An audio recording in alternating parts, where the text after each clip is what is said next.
എല്ലാവർക്കും ഞങ്ങളുടെ മറ്റൊരു വീഡിയോയിലേക്ക് സ്വാഗതം. ഇന്ന് ഞാൻ നിങ്ങളെ കൂട്ടിക്കൊണ്ടു പോകുന്നത് ഓക്സ്ഫോർഡ് നഗരത്തിൻ്റെ മനോഹരമായ കാഴ്ചകൾ. അതാണ് ഇന്നത്തെ വീഡിയോയിൽ ഞാൻ നിങ്ങൾക്ക് വേണ്ടി ഇന്ന് പങ്കുവയ്ക്കുന്നത്. അപ്പോൾ എല്ലാവരും എൻ്റെ ഈ ചാനൽ കണ്ട് എന്നെ സപ്പോർട്ട് ചെയ്യുക. നിങ്ങൾ ആദ്യമായി കാണുകയാണെങ്കിൽ എൻ്റെ ചാനൽ സബ്സ്ക്രൈബ് ചെയ്യുക. കൂടാതെ തന്നെ നിങ്ങളുടെ വിലയേറിയ കമൻറ്റുകൾ എൻ്റെ കമൻറ്റ് ബോക്സിൽ രേഖപ്പെടുത്തേണ്ടതാണ്.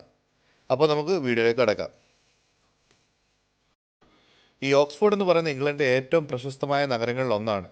അതിനേറെ പുരാതന യൂണിവേഴ്സിറ്റികളും മനോഹരമായ കെട്ടിടങ്ങളും ദേവാലയങ്ങളും ഇതൊക്കെ ഉള്ളതുകൊണ്ടാണ് ഈ ഓക്സ്ഫോർഡ് എന്ന് പറയുന്ന നഗരം ഇത്രയും പ്രസിദ്ധമാകാനുള്ള കാരണം. നമ്മളിപ്പോൾ ഈ നേരെ കാണുന്ന കെട്ടിടമാണ് 16-ാം നൂറ്റാണ്ടിൽ സ്ഥാപിതമായ ഓക്സ്ഫോർഡ് യൂണിവേഴ്സിറ്റിയുടെ ആർട്സ് ആൻഡ് ആർക്കിയോളജി മ്യൂസിയമാണ്. ഈ മ്യൂസിയത്തിൻ്റെ പേരാണ് ആഷ്മോളിയൻ.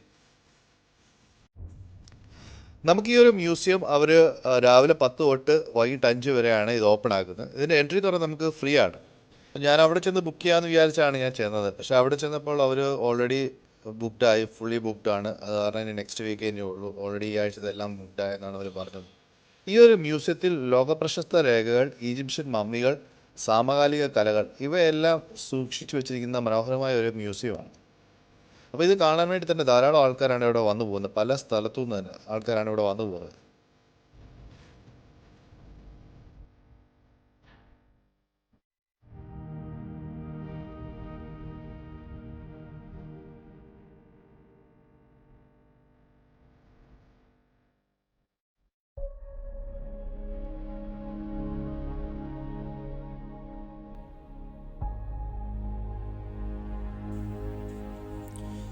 ഇനി നമ്മൾ ഈ അടുത്തതായി കാണുന്നത് ഇവിടുത്തെ ഒരു ദേവാലയമാണ്. ഈ ദേവാലയത്തിൻ്റെ പേരെന്ന് പറയുന്നത് university church of saint Mary's the virgin. ഈ ദേവാലയം പണി കഴിപ്പിച്ചത് 18-ാം നൂറ്റാണ്ടിലാണ്. അതായത് 1827 ഈ ദേവാലയം പൂർത്തിയാക്കിയതാണ് ചരിത്രം പറയുന്നത്. ഈ ദേവാലയത്തിൻ്റെ ഹൈറ്റ് എന്ന് പറയുന്നത് 191 ഫീറ്റാണ്. ഏകദേശം 58 മീറ്ററാണ് ഈ ഒരു ദേവാലയത്തിൻ്റെ ഹൈറ്റ് വരുന്നത്. ഇത് ഓക്സ്ഫോർഡ് ടൗണിൻ്റെ ഏറ്റവും അടുത്തുള്ള ഒരു ദേവാലയമാണ്. ഏകദേശം 1 മൈലിനുള്ളിലുള്ള ഒരു ദേവാലയമാണ് ഈ ഒരു സെൻറ് മേരീസ് ചർച്ച്. ഈ ദേവാലയം ആഴ്ചയിലെ എല്ലാ ദിവസം ഇത് ഓപ്പൺ ആക്കി കൊടുക്കുന്നുണ്ട്. നമുക്ക് വന്ന് ഇവിടെ ഫോട്ടോ എടുക്കുകയോ പ്രാർത്ഥിക്കുകയോ എന്ത് വേണമെങ്കിലും നമുക്കിവിടെ ചെയ്യാം. ഇതിൻ്റെ എൻട്രൻസ് എന്ന് പറഞ്ഞാൽ നമുക്ക് ഫ്രീ ആണ്.